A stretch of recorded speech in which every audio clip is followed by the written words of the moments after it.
Bells. Stand by all stations. Attention all districts. A 5-alarm fire. 5 bells. Move in immediately. That's it. Let's go! Let's go. Fire! Fire!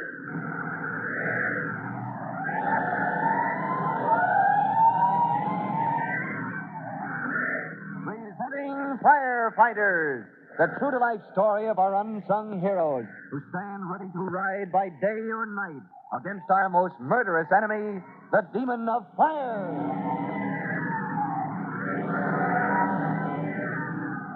In a moment, we'll join Deputy Chief Dan Moore, who's pinch hitting for Chief Cody while the chief is away at a fireman's convention, and rookie fireman Tim Collins at the 3-alarm fire in the basement of the 12-story Butler building. Now, you'll recall that Tim's rescue company had been called to get out those workers in the sub-basement felled by smoke and fumes.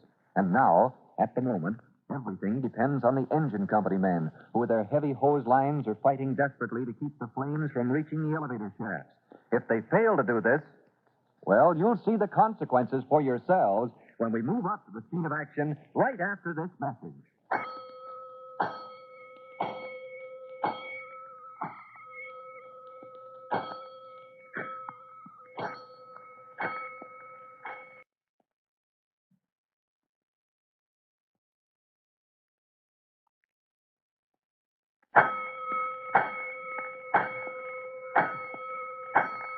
Let's go, firefighters. Let's duck under the lines which hold the crowd back some distance away and move along the torn-up street which is under repair in front of the 12-story Butler building.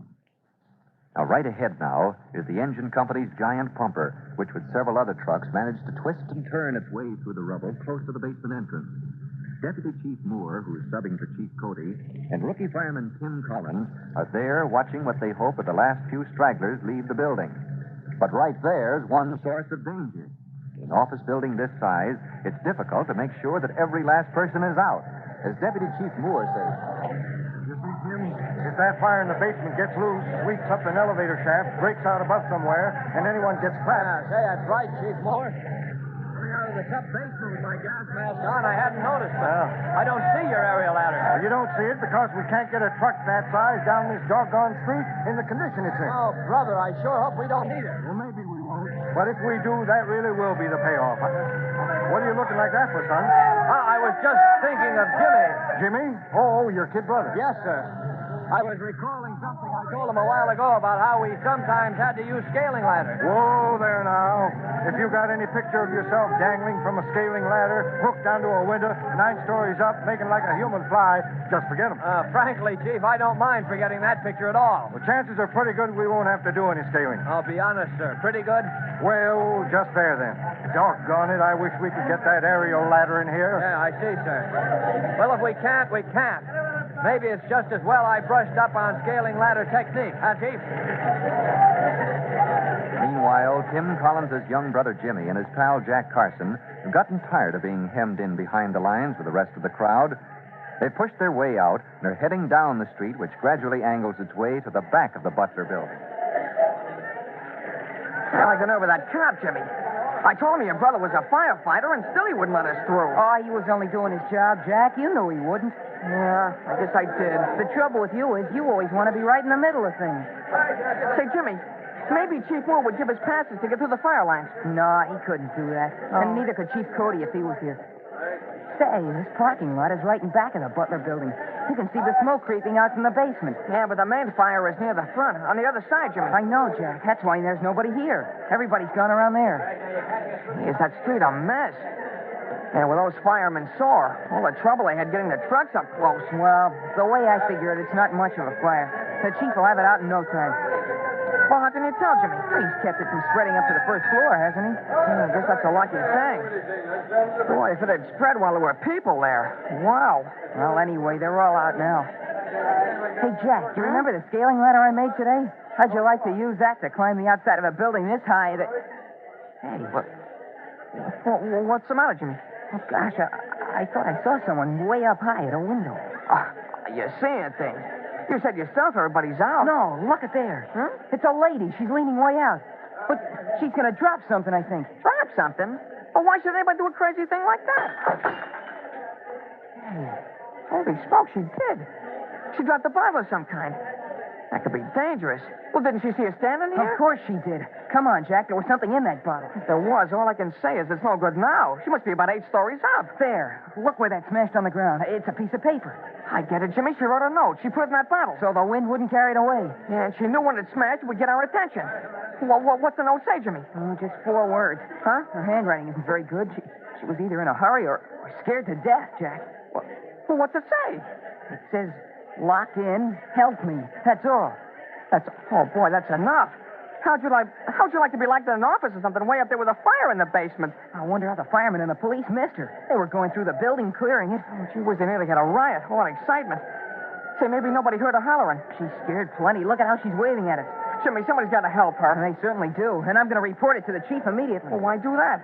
Look, I can be up there and unlock her in less time than it'll take you to look up the chief. Are you crazy? It's dangerous going in a burning building like that. Well, why? The fire's in the basement. They'll have it out soon. There's a back door over there. Well, besides, it's against the law to cross police lines.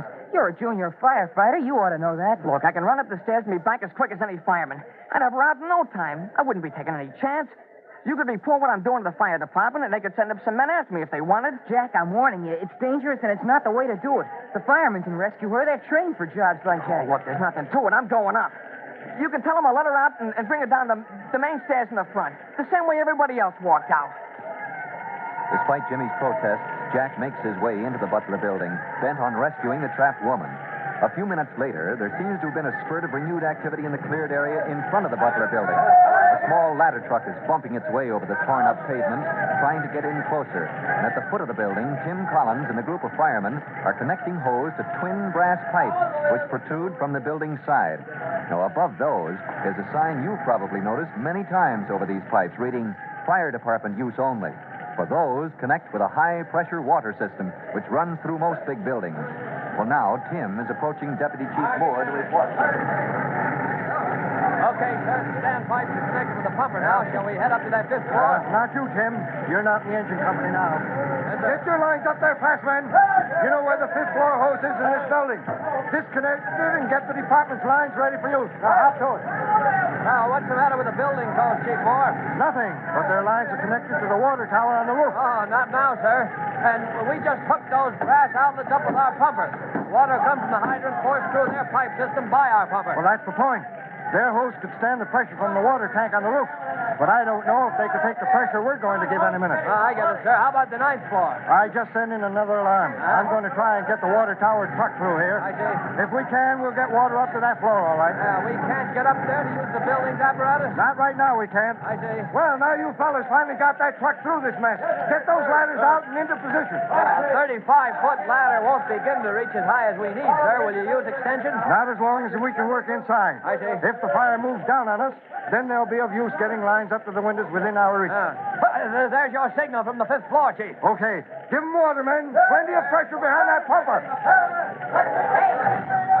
Oh, for Pete's sake, how'd Jimmy get through the police lines? Excuse me a minute, sir. I'm coming, too. That kid looks worried. Yes, sir. I've been trying to get through, but a policeman kept stopping. That's his job, Jimmy. You shouldn't be here. But I had to tell you where my friend Jack Carson went. Huh? Your friend is the least of our worries right now, son. But he must still be in the Butler building. In the What are you talking about? Look, Tim, a woman threw a bottle down from a window way up. Yeah? It was around back of the building, and there was a note in it that she said was locked in someplace. I told him not to do it, but Jack insisted on going up and letting her out anyway. He's in this burning building? Oh, if he hasn't come down in the last couple of minutes, he is. The little fool. How long ago did he go up? Well, gosh, about 10 or 15 minutes ago. It was about 10 minutes ago that fire got away from us. Reached the elevator shaft, Tim. Now, what floor was this woman on, Jimmy? Oh, I'm sure it was the 8th floor. I counted up to where she was waving at. Huh? Chief Moore, couldn't Jack have come down the front stairway? Well, sure he could. He went up the back way, but he said he'd bring the lady down the same way everybody else had got out. I'm sorry, Tim, but I had men on all those floors as high as the 5th. They'd have seen him if he'd come down. Yes, sir. Well, I guess we can forget that. Fire blocked off the stairway first, from what I heard. That's right. And I was thanking heaven my men had worked their way down before it happened. Something's happened? Yeah, Jimmy. fire's got into the elevator shaft. It's already burst out on the 6th and 9th floor. Oh, gosh, I hope Jack hasn't started down. I hope he wasn't on that 6th floor when... Don't talk like that, young Well, man. it's all right, Chief. We don't have much choice any way you look at it. At best, Jimmy's pal Jack is probably caught up there, high up in that building in a spot where we can't get to him. Well, did Jimmy's friend Jack Carson reach the 8th floor just in time to be trapped?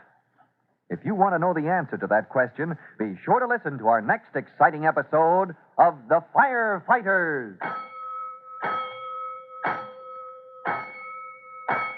In a moment, Deputy Chief Moore, subbing for Chief Cody, will tell you, boys and girls, how you can help the firefighters in your own town. But first, here's a message especially for you.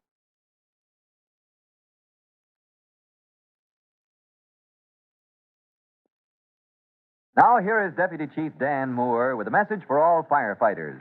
Chief Moore. Well, this is Deputy Chief Moore back again, boys and girls.